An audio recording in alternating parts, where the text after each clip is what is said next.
What is up, everybody? CP and SJ with you for another edition of Every Day We're Covering, where we talk the world of sports, wagering, having a good time, and trying to survive this straight from Hades temperatures that we got going on outside. Midwest is getting brutalized here this weekend with some very warm weather. SJ, I know both of us talking before we got started here. We tried to do a little lawn care here today, and that was not the easiest task given the sweltering heat. Well, and yeah, considering, out there well into you try not to go too early. You don't want to be that freaking a-hole neighbor Yeah. that's out there, mowing the lawn on a weekend morning. But sometimes calls for it. I waited till at least about 9 o'clock. So I figure that's, if you're not Yeah, up that's by good then, enough, yeah. either you're not a, contributing member of society, or I don't really care at that point. So, but even then, it's just like, man, one of those days that feels kind of like, I don't know if you're, I guess down like the southeast or something, or even like a Houston type thing. It's like you walk from the car to the store and you're sweating, even if you're not a big sweat, and just in a t-shirt and shorts. So just kind of that miserable thing. And I'm usually one that I don't mind. Summer's nice. I don't mind heat too much, but when we're getting to pushing August, it's almost like, all right, be done with this. Let's get to fall and had enough of this crap. Yeah. Well, it's just that it's no fun when it's like that thick, it almost takes your breath away type of air out there. It's almost like the air's so saturated it just suddenly clings to you. It's almost like you're not even sweating. It's just the air's accumulating on your body because it's out there with the water. So it just sucks. It's not fun. We powered through, and we're gonna, of course, power through by sitting here inside recording a fun talk about sports here instead of being out in the great elements here today. We've got lots on the schedule here. We're going to talk about a good fight night last night. We had that picks out for you earlier last week for you, and we watched those last night. Went pretty well, especially on the boxing side. And then we're going to get into talking again, continue our series about some of the best college football games from the 2024 season to wet our whistle, as we're now less than a month away from kickoff of college football. Hard to believe, but it's right around the corner, so we'll talk about that to whet our appetites. A couple of other stories that are out there related to college football that we're going to touch on, and we've also got an interesting media rights deal going on with the NFL that we're going to talk about as well. So that's what's on our docket. As we get going, we like to talk about what we're drinking as well, and of course you got to drink a little extra sometimes when the heat is taking it out of you. SJ, what are you trying to combat the weather with over there? Yeah, not to have it dominate your life, but I was hoping at this time of year to switch to maybe more of the fall styles, and I haven't even seen that many on the shelves. Maybe that speaks to what the conditions are these days. But so went ahead and went with something lighter. I wasn't planning on it, but I did. But I haven't tried this, so that's always a good thing. Avery Brewing Company, they make this thing called the White Rascal, and it's a Belgian style white ale. Apparently it's got some orange peel and even a little coriander in there, Okay. if you will. So no, it's actually pretty good, easy drinker, and especially with the heat, figured something kind of up that would be a nice refreshing beer. So a good deal there. And it's nice when you try something new and you're like, yeah, I'm gonna have to grab this again. So that's always a good sign. Yeah, good stuff there. That's a nice one to notate. I kind of mixed it up here. I did unfortunately kind of ran out of a couple of things last night. I was sitting there watching the boxing matches. I drank a few on the deck because it was nice enough in the evening that I could sit out there. So I did that. So I've got as my backup sitting here the old traditional, just the good old Coors Light is ready to kind of keep me a little cool here. But I also went with a little cocktail here that I haven't had one for a while, and it just felt right, I guess. I don't know, with the way the weather is. Got me a little Cuba Libre going on here with the Captain Morgan White rum mixed in there. So mixed it up a little bit. I enjoy those every once in a while, and just felt right on a hot day. So that's what I'm starting out with here. As we jump into the sports, though, let's get into those fights there last night. As we mentioned, or I kind of alluded to, pretty good on the boxing side. And I actually sat down and watched quite a few of these. Usually not is something I pay as much attention to as you do, SJ, but I did enjoy it. There were some good fights in that card last night, and I thought a couple of them that were very entertaining to watch. Yeah, I guess that was ahead of the time. We talked about the sad part, or the unfortunate of boxing essentially moving off all U.S. cable networks now with that card last night. finally get some, get some good fights, get some good matchups, and it's like, oh, now you better, get your apps updated, or get your accounts, start sharing accounts with your buddies, because it might be more of a streaming deal, but that's all right. We'll figure it out one way or the other.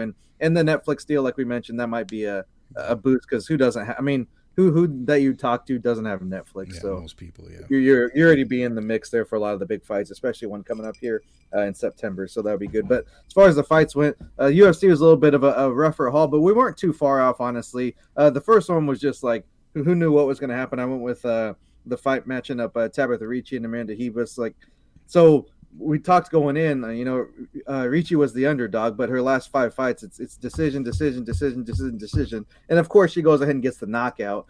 So who saw that one coming? 5 decisions in a row. She didn't win all of them, but that was her style of fighting. So that one's just kind of one of those where you're like, it's just a wash. One of those things that the theater of the unpredictable is how many people term combat sports. So that's a case there in point. But the next one with Magomedov, like he was close on several occasions to get in the finish, and I had taken him to win by finish. Elbow strikes, even had a couple of good knees that he landed, just couldn't quite. He got the win, so we were on the right side as far as that goes. We knew who was going to win, but just weren't able to get the exact finish. And when we're looking for some value on that one, we kind of had to be a little more specific and try to win some money and not just break even. So we barely missed on that one. Luckily, the main event kind of saved the bacon there with De Ridder taking out Whitaker in a split decision. Though I thought that was Whitaker fought well. Don't get me wrong, and honestly, I was a little concerned there in a couple, especially there. The second, third round there, he had some pretty good chances of actually finishing De Ridder. Just got an overhand. Right, really kind of knocked him off his feet there, and I was like, oh crap, he's not going to recover from this. He did though somehow, and able to get the split. And I thought that was a little generous a split. I do think Whitaker fought well, but I thought De Ridder won easily, or 3 rounds at least, maybe even 4 depending on how you score it.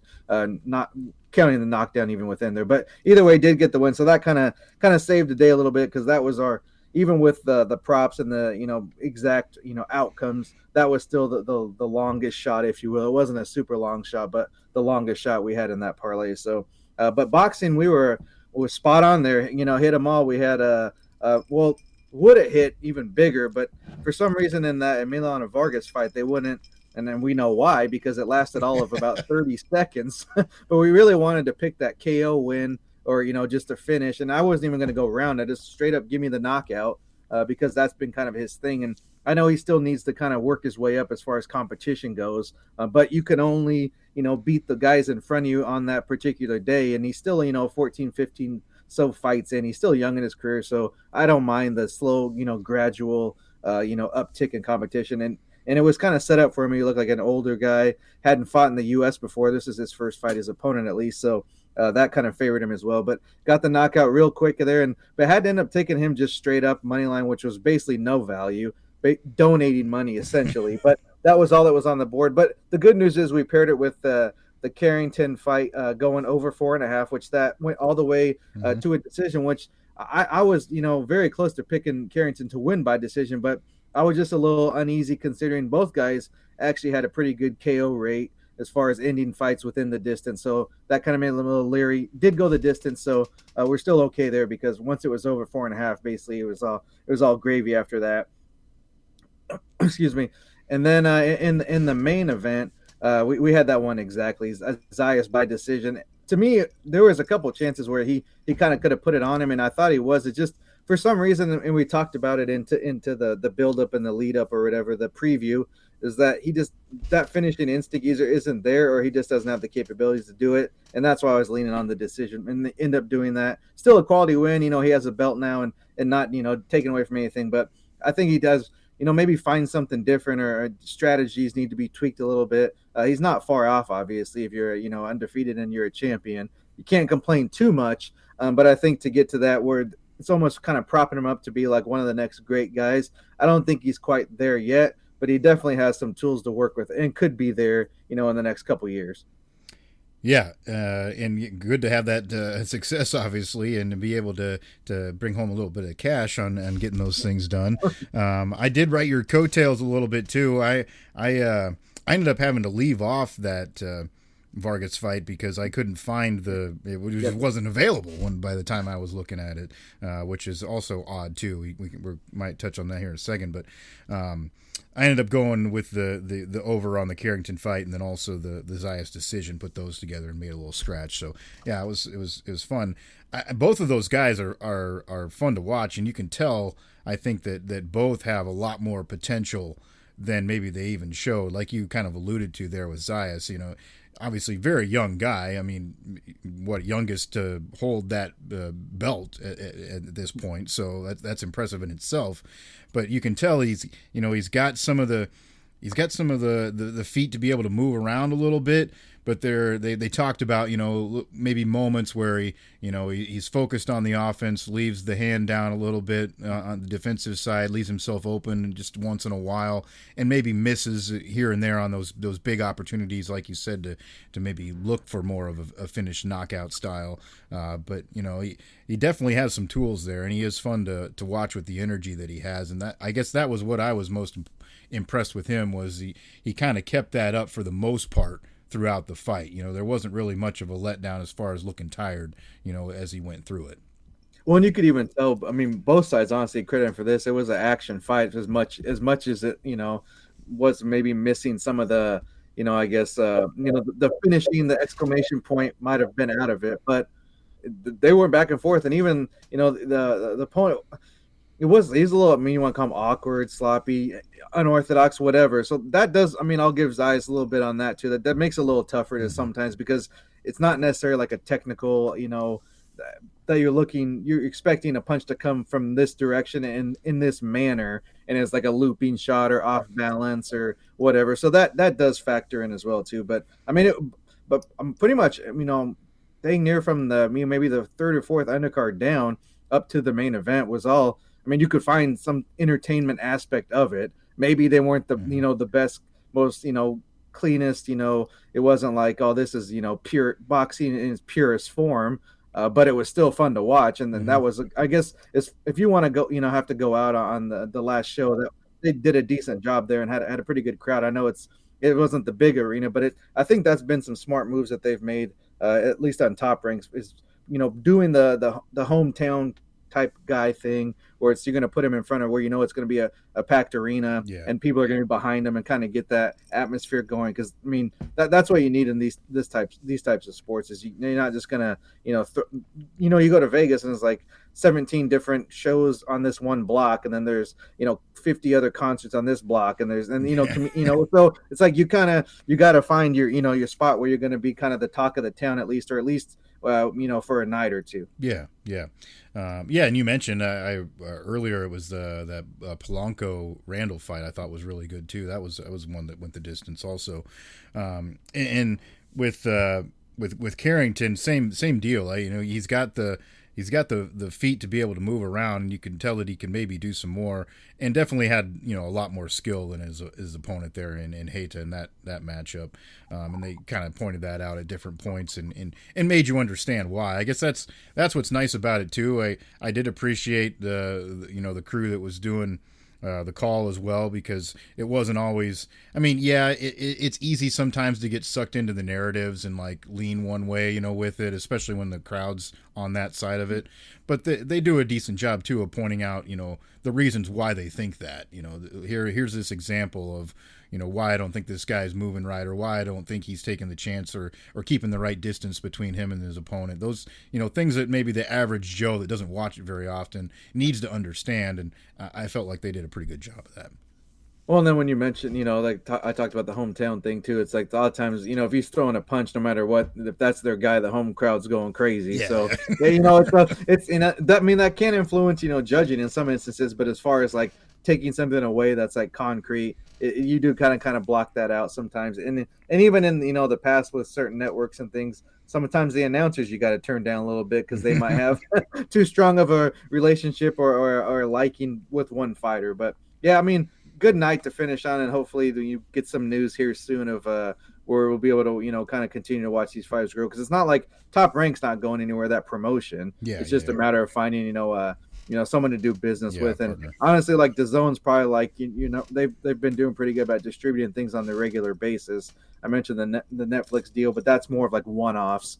So if you're looking for something more consistent, that's where I would lean. But who knows? Whoever's got the the checkbook open and backing up the truck, that's probably where it's going to end up. Yeah. Yeah, it'd be interesting to see where that goes for sure. So it was a pretty good night as far as those picks are concerned. So I hope you had some fun with that if you were following along.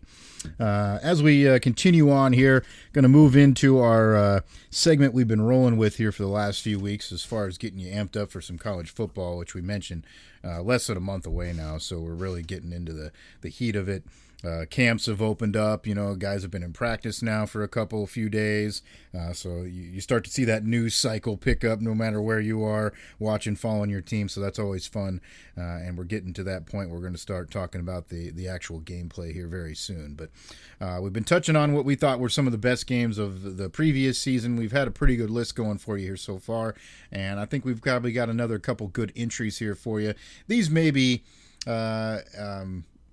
maybe ones that aren't quite at the huge scale, I guess. The matchup you're going to talk about, SJ, is two definitely big name programs, and was kind of a pinnacle point in the season at that point. And the game that I'm going to talk about was just kind of a fun back and forth game. Didn't, at the end of the day, mattered to one team, didn't matter to the other. But we'll get to that here in a moment. But SJ, I'll let you get into it here. A couple of teams, and one team that a lot of us like to see lose, and that's what happened. Yeah, and I guess it was maybe the getting over the hump type of thing, at least in this one moment, maybe not all the way because we saw how the season ended. But let's go back to mid-October here, October 19th of last season, and Tennessee ends up pulling off, I guess you'd think it's an upset, but 11 versus 7. I guess technically it's an upset. At the time, they were both, around those rankings. But Tennessee knocks off Alabama 24-17, and this was a game that I guess looked like it might play out as many in the past with the Tennessee falling down early. It was only a 7-0 hole, but how halftime you haven't scored any points, and it's like you probably can't be feeling too good if you're a Vols fan at that point, because it's like, well, we're down 7, but we haven't done anything offensively. But by the end of the third quarter, they were able to pull ahead 14-10, only to see Alabama go back ahead there early in the fourth, 17-14. But the last 10 points there in the final about 6 minutes of the game came from Tennessee, and the recap reads cigars were lit and goalposts came down. So I guess that's that's a good day if you're the home team or the winning team. So that sounds like and I'm trying to remember is that the one where they threw him in the river, or was that a different? Because I was trying to get confirmation of that here, but I recall that it was an upset and I was thinking maybe it was Georgia. I do remember though that story of like seeing, and that's kind of when the fine thing came back with the SEC, and the storm in the field thing became a big deal again, because it was just like, I don't know, I guess, but was it that game when they threw him in the yeah. Okay, so yeah, but so that, I guess that'd be the biggest memory for a lot of people. But the fun thing to do is to go back and look at what the win probability chart, and it wasn't super high, but it was kind of just basically on Alabama's side all the way through, and then you get to like the fourth quarter, about 4 minutes, and just freaking just goes off a cliff for Tennessee. So that kind of shows you that it was Alabama's game to lose, and they ended up losing it. I guess stats wise here, Tennessee did roll up 400 yards of offense, so I guess that kind of shows you they were able to put something together, just maybe not the big points. Did have 3 turnovers. First downs are even, 23-21. Time possession was in favor of Alabama, and there was a couple of penalties that it seemed like kind of were just at key times in the bad sense for Alabama, that kind of maybe they had a drive to put it away, and a personal foul penalty gave Tennessee new life. But either way, just one of those deals where it's like you haven't beat a team for a while when it mattered with anything on the line, and they were able to do that. So I guess it was at least early on, it was kind of a sign that Tennessee could be a legitimate contender that season, and they ended up being so, making all the way to the playoff. Yeah, certainly. They did kind of, I guess, peter out a little bit later down. Yeah, that was the high point, unfortunately for them. yeah. They had that was their national title. They had some bad losses after that. Was it God, I'm trying to remember. I think Missouri knocked them off later in the season. So Okay. yeah, I mean they yeah, but obviously a great win. Anytime you knock off a team like that, and you get yourself, and then you're in the national spotlight when you're playing a team like that, and you're a team that's also well respected. That's going to catapult you pretty high. I tore down the goalpost, had a good time with the cigars.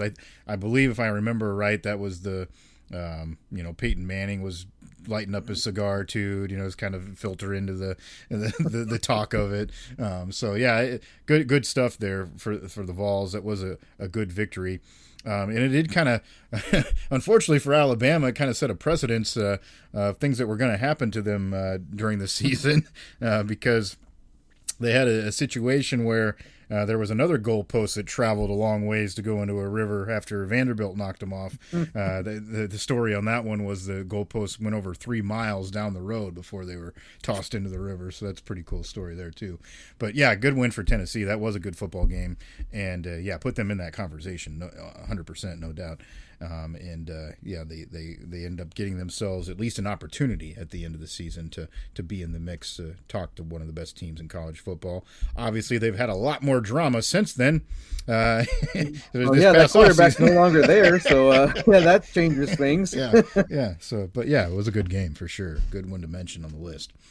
The game that I'm going to go with is one that was a little bit earlier on in the season, and was just a fun football game to watch. Had a very dramatic and somewhat controversial finish. Like I said, it ended up mattering to one team at the end of the season and not so much the other.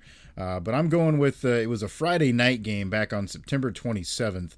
Miami and Virginia Tech. They played there at Hard Rock Stadium, and it was a back and forth game. Miami was up 14-7 after the end of the first quarter. Vatek rallied back to score 17 points in the second quarter, so they were actually ahead at halftime. Miami outscored them there in the third. It was actually a 10-point lead for Virginia Tech before Miami came back in, and they got 2 scores to get the lead, and it was 38-34 there at that point. They had a couple of late drives and touchdown passes from Cam Ward to get them back out in front. And then there was a drive by Virginia Tech at the very end of the game. They had a long heave from about the midfield stripe that was just out the back of the end zone, like about 2 feet on the play before. So they almost won it there.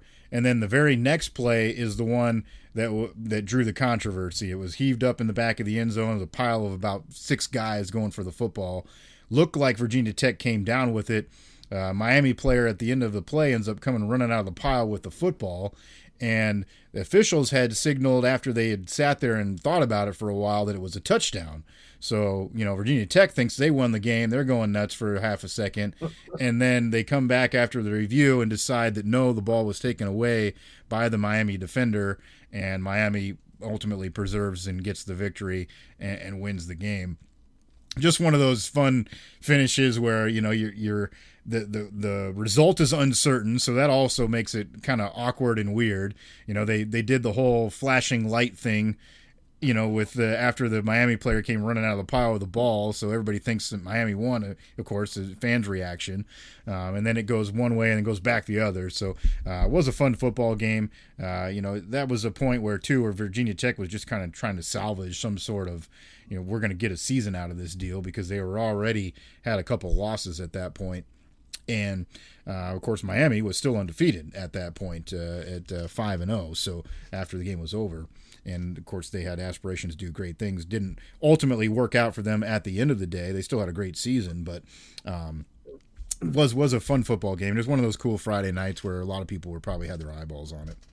Well, yeah, it's like you get a 10-point lead in the fourth quarter. And I know 12 minutes is a long time, especially on the college game for Virginia Tech, but it's like, man, kind of let that one slip through your fingers. And then the way it ended even makes it more of a gut punch, just because that's one of those instances where if you're on the winning side, you're like, oh man, thank God we have replay now. But on the other side, it's like without replay, because sometimes you do that when you kind of get screwed by a caller, or you're just like, man, we got lucky. Like you think back, like if there wasn't replay, it's over right there, and you just have that like kind of that emotional like letdown, or that friggin' emotional like friggin' boost, and you're like, oh, I can't believe we won, Yeah. type thing. So it just depends on the side. But yeah, that was one of those games I just remember kind of the big plays, and I was like, I just thinking Virginia Tech got this game won like on several different occasions. You're Yeah. like, Miami just doesn't have it today, and you just kind of course, they had who ended up being a top draft pick in Cam Ward. At the time, we weren't sure how good he was, and I guess when you want to project, who knows either. But he had a hell of a season last year, Yeah. so you can't deny that. But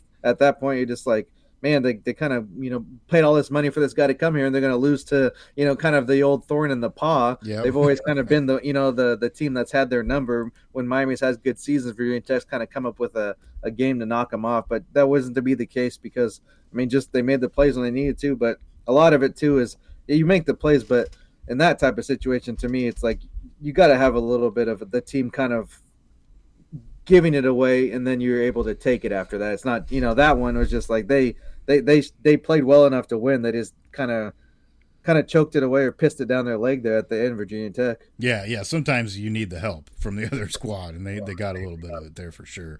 That definitely is the case. I thought it was interesting too.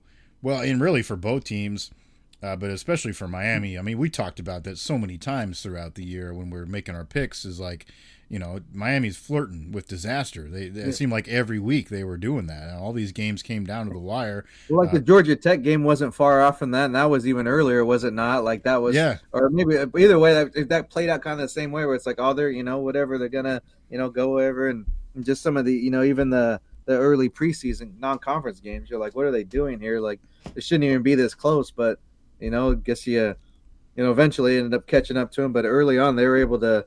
It almost seemed that's when people start talking. It's like, or the team of destiny, the dreaded label. But it's like you feel like you're like, man, they're not playing that well, but they're still winning every game. Yeah, it's exactly how it went for them. Like almost all season long, like you said, it was interesting to interesting to follow, and sometimes I guess that's how it goes when you have those seasons too. Like. You ultimately have what you feel like is a really good season. You feel pretty good about it. You just have a lot of those games that somehow go your way. And I don't what the reason is, whether you're going to say that it's because your team has this, strong resolve and we're built for these moments kind of thing, whatever. Sometimes it's just flat out luck too. And you get the ball bouncing your way. And I mean, I do think it's kind of ironic that at the end of the day, Miami and Iowa State end up playing in that bowl game because they both had seasons that were pretty similar in that regard. Like games that were coming down to the wire. You eked a lot of one-score games out in order to have that great type of season. Of course, then it brought on the little bit of the wrinkle controversy in the postseason that we see now too, with Ward playing the first half of that bowl game and then sitting out the second half after he got his record accolades that he had to hit, which is a whole nother deal. But definitely interesting that those two teams had those similar type of scenarios throughout the year. But that was definitely, I think, a fun one to watch early on in the season. So. Those are some of our list countdown continuing here. We'll have a couple more as we lead up here to the beginning of the season. And then, of course, we'll start making some predictions for you as well. Just to give you a little heads up preview, too, I think we're also going to be talking about, of course, some of the teams that we think, might be impact players on the national scale or conference championship type teams. I don't know that we're going to get into a full breakdown of, here's where every team's going to finish in every league. That stuff gets ridiculous. We've already talked about that. But we will, I think we're going to take a hard look at the teams that we follow also as far as how the season might play out. So might have a little fun with that too, give it a little bit more of a local flair too on that front. So we'll be looking for that down the road.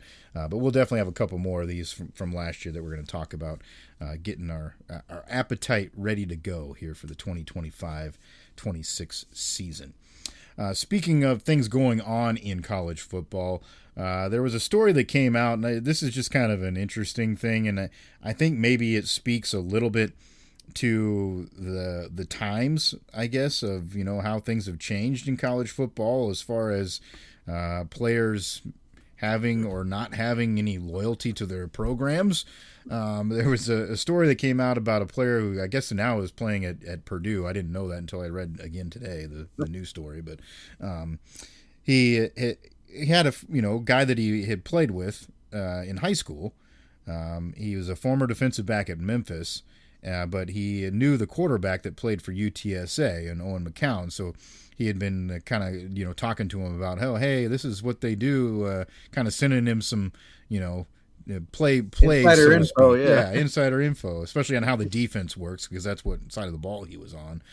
So he's just kind of giving him some heads up, I think this is where we have a weakness, or this guy isn't that great, kind of thing, whatever. I mean, you can call it shooting the breeze with your buddy a little bit, but at the same time, I just think it maybe brings a little bit more to the forefront of the mind of, these guys are going to be moving from school to school a lot now. We've seen that with the change in how, money and all this factors into it.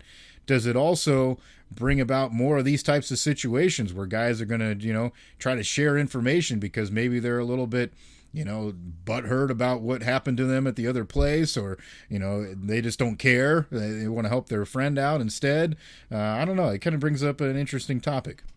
Well, I was a little concerned this may have been another game-related snafu, so glad to hear that it wasn't. But yeah, there's probably, I don't know, I guess the situations probably, dictate how the actions, but it might even be a deal where it's like you're not really even like, maybe not with any, ill intent. You just kind of, know somebody for a long time, or, talk too much info. It is kind of interesting. Like, I don't know how you would, if you're going to be like opponent of, you think the competition of the competitive side of you would be like, oh, we'll give me friends after the game or before, but in that preparation part, I'm not going to give them an edge that helped them beat us by any means. So you would think that would stay out, but there's we've seen players that have went to a school and not even played a game or been to a practice and go to a different school. So they might have, but they still might have, acquired some information or seen the inner workings, or, got some behind the scenes info that they could, if they are, like you said, in a, a little salty or sour about how that experience played out, that they might be willing to, like, kind of on bad terms with them, I'll go ahead and, do anything to help somebody else beat them. So yeah, it's probably, this seems like you don't hear about it that much, but I'm guarantee it probably happens a lot more, and could even be even more so in the future with just the, I guess the revolving door on these campuses. Yeah, I mean, you have to think that it's a possibility, and I'm sure coaches know that and realize that at the same time. But you can't just absolutely throw everything you do out the window every week and change it all the time either. Right. So maybe give away a little bit. Of course, you could also go to the the school of thought of We'll go over there. We'll tell them a damn plays. Yeah, whatever. Give them, do's it better. Which, I guess in the essence of it is kind of true. I mean, you could give whatever, you could give Eastern, Central, whoever, and then tell them what Ohio State's exactly going to do, or whoever, Texas, and probably still wouldn't matter. Yeah. So in theory, that's true. But when it's more like competition, we saw with Michigan, any little edge you can get, because you would have thought sending some dude to all these games, that's no big deal, who cares? But they end up at least getting one title out of the thing, so it must have been benefiting somehow. Yeah. So you laugh, people kind of just mock that, some things and be like, oh, that's just people being paranoid and all that. But look at the success they had from the time before that scandal began to when it ended, and there's some significant increase in victories at least. Yeah, you can't deny that. And, we've known forever that teams try to do lots of things to try to gain somewhat of an advantage somewhere. It's been going on since, the history of these games have been played. So it is definitely something that factors in a little bit. Is interesting. I don't know that schools can really do anything about controlling it unless, in some of these scenarios where you find out there is some sort of direct correlation, if the player himself can be penalized somehow, by like a suspension or something, that's the only thing that's going to be a deterrent for them to want to do it. So I don't know. It's interesting. It does bring up a little bit of a wrinkle in the game. But you'd think there'd have to be some type of a exchange of like money or paid off for this info, because just telling somebody something, I don't think there's like anything signed where it's like there's NDAs between players. Yeah. Cool. So it's not like they can't just tell them what they know. Like that seems to be like a bit of an overreach, but at the same time, it's like What's kind of that's kind of the nature of the world these days is getting in business where you don't belong. So who knows? Maybe that's coming next. It was the thing I found funny about the story too that I read again today was because it was kind of like a follow up. They were talking about how the coach at UTSA was like, well, we really didn't even factor in, like, the quarterback decided not to even tell us any about that because it was just crazy, it didn't make any sense what he was telling us. And then Purdue was like, well, yeah, it was mischaracterized, it was taken out of context, it's no big deal. Well, of course they're both going to say that. like, you're not fooling me by, oh yeah, we thought it was fine, it was no big deal. Yeah, you're going to want to say what benefits your team now.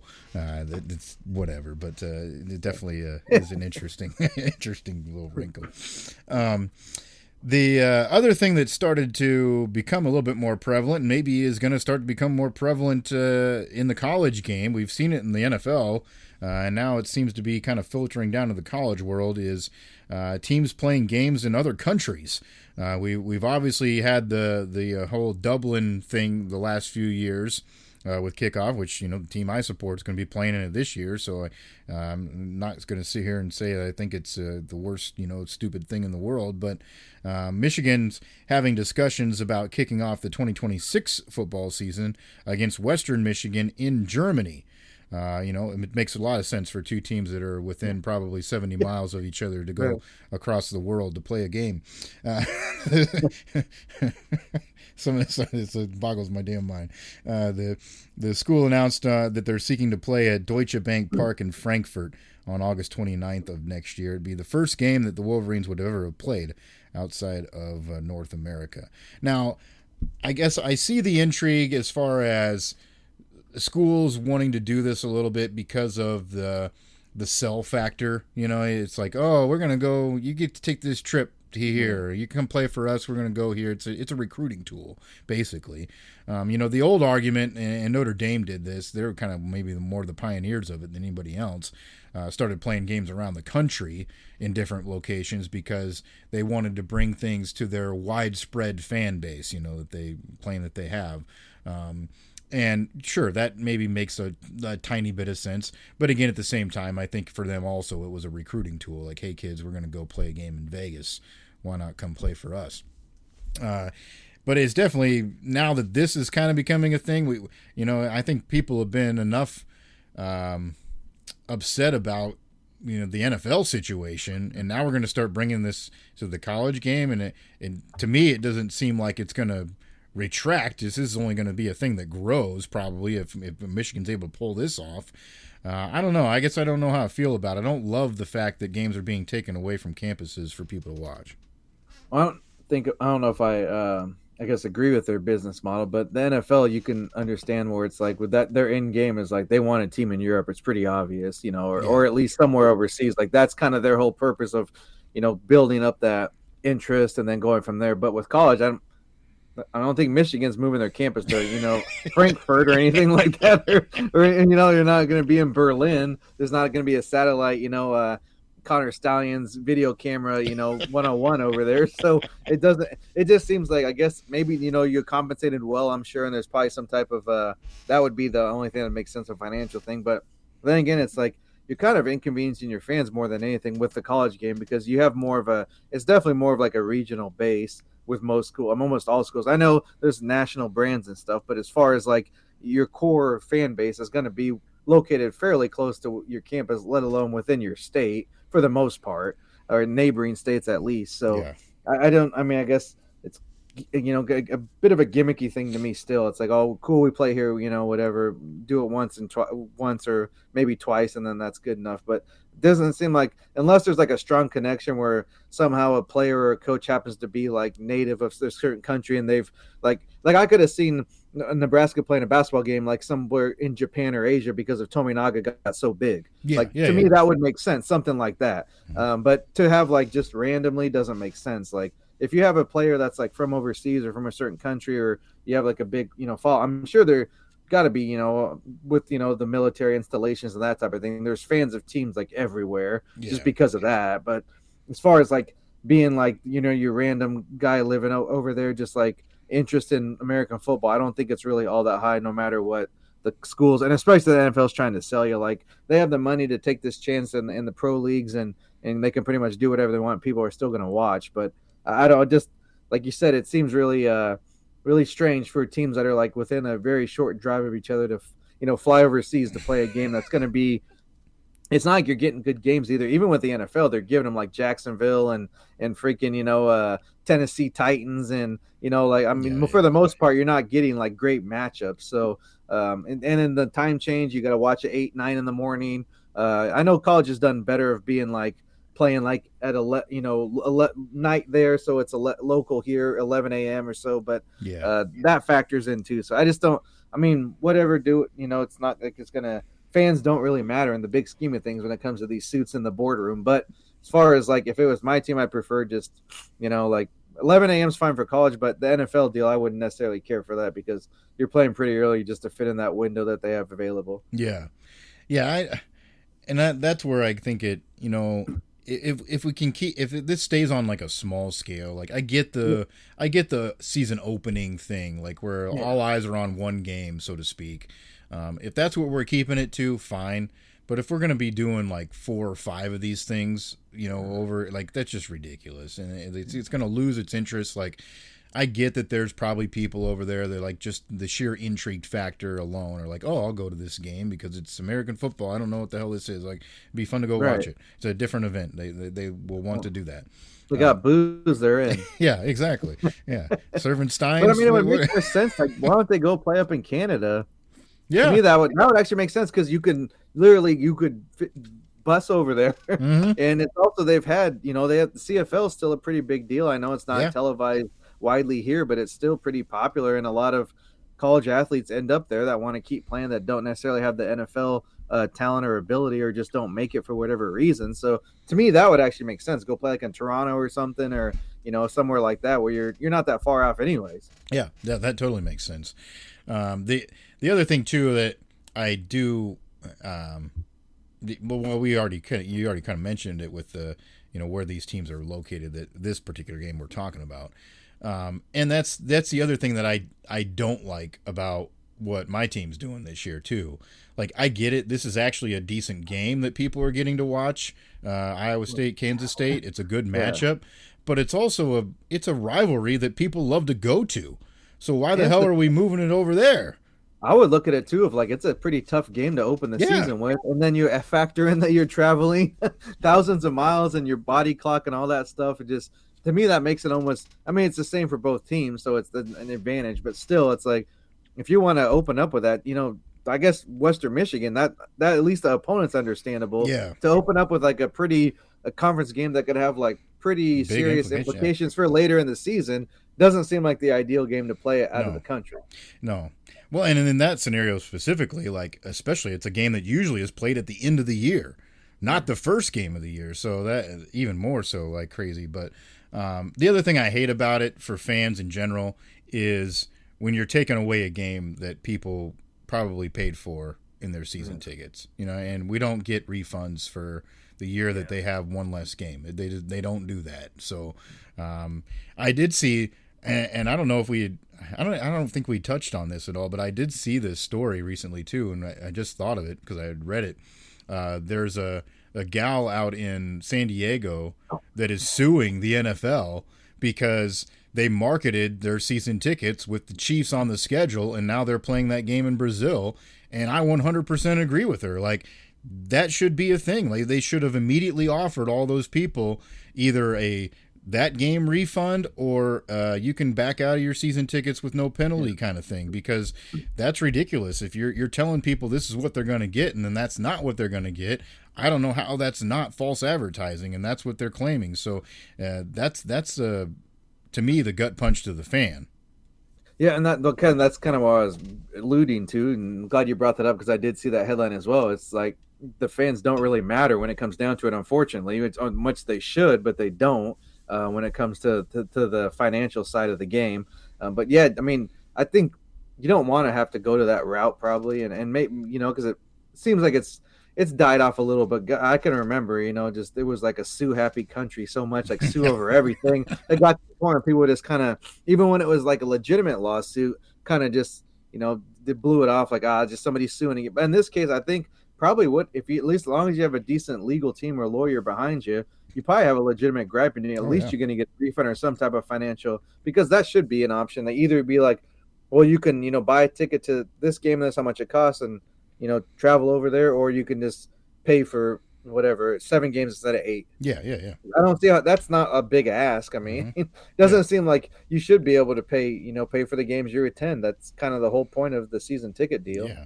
Well, and when you straight up marketed it that way, like, I don't know how you get out of that. Like, that's what you told people they were gonna get. Not only, I mean, it's already a conference rival that people want to see anyways, no matter how good they are. But the Chiefs obviously have had a lot of recent success, so people want to see that game even more so right now. So yeah, that I'd be interested to see how that all plays out, what they get out of it, for sure. But those are the things that suck to me, and especially, and we've talked about this before too, when even the AD decisions, when you're talking about home and homes and those types of things too, if you're going to give up 1 year that extra home game, I mean, that's a big deal. And I think sometimes it just gets, tossed aside as, oh, well, this is what's best for us in the long run kind of thing. And I don't know if it really is. So and I get it. Different teams are in different scenarios too. Like, there are teams that, have the tradition and have the, they know they're always going to get 80,000 some fans in the stadium, and that's the way it's going to be. So they're not going to vary from that. And then others that are maybe trying to build themselves up, and they're going to agree to things that other teams wouldn't. But I don't know. You definitely have to take a hard look at those things, other than just saying that it's the right thing. So I don't know. We'll see where that goes. But yeah, if it gets out of hand, when we get too many of these things, it's going to lose its luster real fast, in my opinion. But thought that was interesting that it popped up, especially for two teams, that could have took a bus across the way to make it happen. Other thing that we're going to bring up, and this is an interesting scenario, kind of media-wise in the world of sports. It sounds like we're getting closer and closer to a scenario where at least some of the NFL's content is going to be mixed in with the ESPN network. And for the most part, what it sounds like is the NFL Network and NFL Red Zone will be the things that will be kind of lumped in to ESPN's portfolio.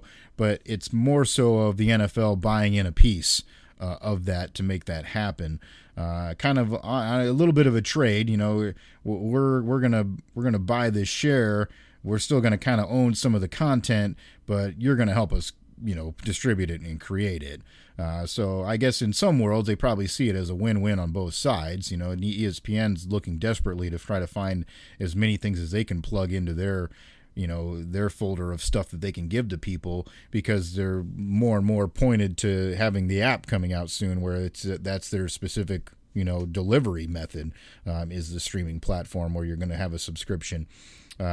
What I think is interesting in this scenario too is how is that going to affect some of the other previous agreements that ESPN already has in place too, because I guess in my scenario we're ones that subscribe to the Disney, Hulu, ESPN bundle deal.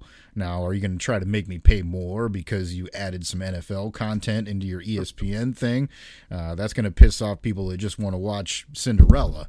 So I don't know how that's going to play, but definitely is an interesting little wrinkle. And I mean, I guess on both sides it probably does make some sense. But how it moves forward, carrying forward, and what comes of it down the road, I think is more so what people are thinking about. Yeah, it was mostly interesting to me is for the fact that how they kind of just, for back to me at least, screwed ESPN over for years with the Monday Night Football deal, just giving them the damn near the worst game of of the week schedule. Maybe this is, I don't know, maybe there was some bad blood there, and that was kind of this is the way to, I guess, start a new relationship with this. But as far as production of games and that part of it goes, ESPN's obviously probably in the top tiers as far as that goes. Now their streaming service has had quite a bit of issues as far as the Plus, watching events on there, and it's not always great. But when it comes to just if it's supposed to be on ESPN or ESPN on ABC or whatever you want to call it, it's usually pretty well done as far as the score bug and the production and the graphics and all that type of thing. Now, everything else that goes with it, that's debatable, who you like and who you don't like, announcers and commentary and reporters and all that. But as far as like how they produce something, they're about as good as it gets. So I think that part of it's a good thing. I'm just kind of curious as far as maybe that's more of like a long game play for the NFL to kind of, I mean, essentially you're setting yourself up for almost having your own like. And I know they have the NFL Network, but that's not exactly like, I don't know, what you like 24-hour programming. There's a lot of repeats and just kind of filler and stuff. But to me, it almost seems like they're setting up for something like that down the road, where it is like an actual like legitimate sports channel, and they're just either their own or part ownership or whatever the case may be with this. Because I mean, very small. What is it, like 10% or something? So Yeah. they don't have much of a claim for as far as programming, but to like kind of be like whatever NFL and ESPN or whatever, however you want to, they're going to label it. But it seems like more of like a long range plan to at least, if anything, give themselves like a, and I don't think they need a safety net, but just call it that, like to give them somewhere to land with the unknowns of how the streaming world's really going to play out. Yeah. Well, and I'm sure for ESPN on their end, it seems like a foot in the door, like Yeah. Well, yeah, they're obviously. not going to turn it down. Any Yeah. any agreement with the largest professional league in this country, I don't think many people are going to walk away from unless it's like something where you're really giving up all types of revenue streams and also ownership. But other than that, you're pretty much going to play ball with the NFL. Yeah, no doubt, no doubt. So yeah, I mean, and we talked about too off air before we started here.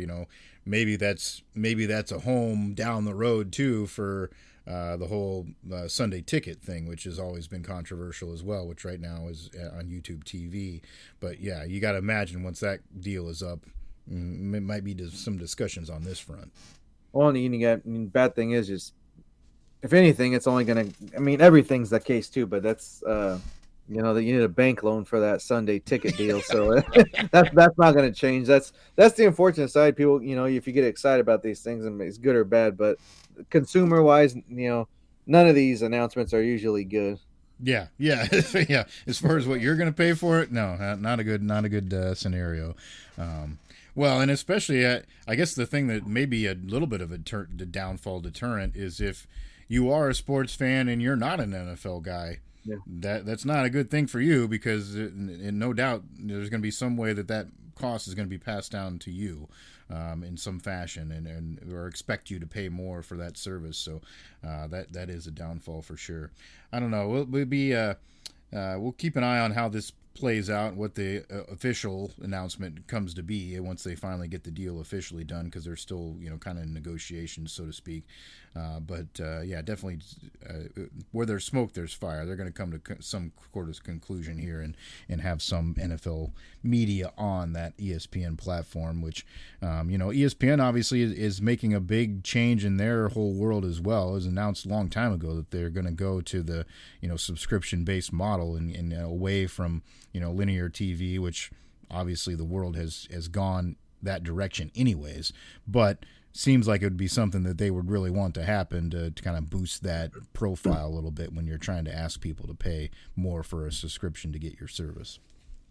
Yeah, and then I mean, I guess the more offerings, the better. Though I know it sucks having like 5, 6, 7 different apps just for sports in general, but competition is always going to be a good thing as far as when we're looking at from the consumer perspective. So the more the merrier that way. But I know it does suck like having all these, not only just paying for it, but remembering your damn password. That can be a battle in itself for a lot of people. No kidding. That is the worst part. I will say that I have felt a little bit better on how reliable those types of things have become too, because that was always a big concern when we first started to make this transition. Is it going to buffer when I'm watching the damn game-winning field goal? That was always like in the back of your mind. It's become much more reliable now, depending, of course, on what your internet service provider is. That's the key factor there too. But from their end, sometimes there was problems on the other side of it. So, and I think that has gotten better, and it'll only get better as we move forward. But definitely is something that we all think about. We're trying to make sure that we're going to watch what we want to watch. Well, and even just being on the go too. A lot of times you have, other, maybe you have kids playing games too on the same days, or just being out and doing stuff or work responsibilities. It's nice to be able to just pull up something on your phone instead of having to because, man, I bring this up all the time. But it's like you want to just avoid everything and get home and watch the game, but that's damn near impossible.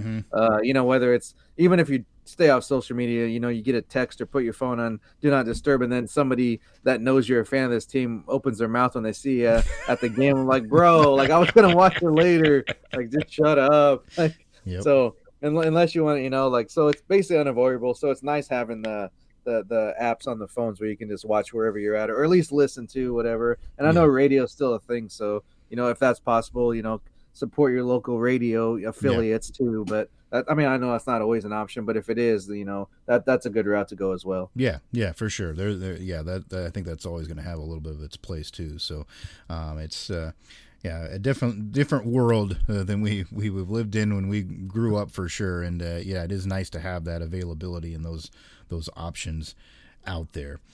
That's kind of main things that we had on our schedule here for you this week. We certainly are getting amped up. We've got some other things that we are going to talk about, a couple other topics we're going to talk about coming up here on the show soon. Much more into football, of course, continuing talking about those previous season games that we loved, but we'll start talking about the upcoming season too. What we're seeing out there, making some predictions, what we're kind of, I guess, thinking as far as getting ready to make plays here for this upcoming year, because you got to have maybe a little bit of a game plan in the back of your mind on what you want to do, or maybe trends that you're seeing in the game in general that could help you on that front. So we'll talk about that as well. We'd love it if you would like, subscribe, and share the podcast wherever you may find it. We have availability on all the major platforms, including our host at Spotify. If you do, happen to talk to somebody or, tell them about the show and they don't seem to find it where they want to find it, let us know that. I can try to, do my best to rectify that scenario. I'm pretty sure we're available where you want to get it, but you never know. There might be something new out there technology-wise that somebody likes it. I've got to click a few buttons to make happen, so we can do that. And then also, if you would like, subscribe, and get the notifications on the YouTube channel, we've got plenty of picks videos that'll be rolling out for you here. We're going to have some other fun wrinkles that are going to be thrown into that space as well here soon. So make sure that you're doing that as well to keep up with us. It should be a lot of fun. And if you ever have any feedback or if you have some picks, suggestions, you can find us. Easiest places on Twitter, at SJMBets, at Cherokee CP. Those are the handles there, so feel free to reach out to us if you've got some thoughts on anything. We'd be sure to consider it and add it in here to the program. We're equal opportunity podcasters here, SJ. We're going to give you the chance to speak out. Yeah, it's open forum, open door policy. I'm sure you heard your bosses say that. So just knock twice before entering. All right, that's going to do it for us this week. That's SJ Munoz. I'm Chris Parks. Thanks for joining us for another week of Every Day We're Covering. We'll see you next time for some more covers.